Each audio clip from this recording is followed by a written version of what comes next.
இந்த திருச்செந்தூருக்கு நீங்கள் புறப்பட்டு வருகின்ற பொழுதே முதல்ல வீட்டை விட்டு கிளம்பும் போதே நீங்க மனதார நினைக்க வேண்டியது குலதெய்வத்தை, அடுத்தாப்புல விநாயகப் பெருமானை. முருகனை பார்க்கறதுக்கு முன்னாடி நீங்க போக வேண்டிய இடம் எது? மூவர் சமாதி. முதல்ல இங்க வந்து கடல் நீராடி விட்டு அதற்கு பிறகு நாழிக்கிணறுல போய் நீராடுறோம். ஆனால் பழமையான நூல்கள் என்ன சொல்கிறது என்பதையும் நான் சொல்லிடுறேன். இப்ப நம்மகிட்ட இருக்கக்கூடிய பழக்க வழக்கம் நேர கடல்ல போய் குளிப்போம்.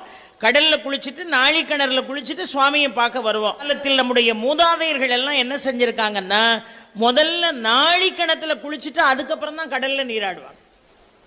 சூரனை வதம் செய்த பிறகு தேவாதி தேவர்களுடைய தாகங்களை நீக்குவதற்காக தன் கையில் இருக்கக்கூடிய வேலை கொண்டு தோண்டியதுதான் இந்த கந்த புஷ்கரணி.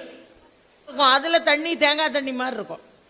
நீங்கள் முதலாவது பார்க்க வேண்டியது மூவர் சமாதி.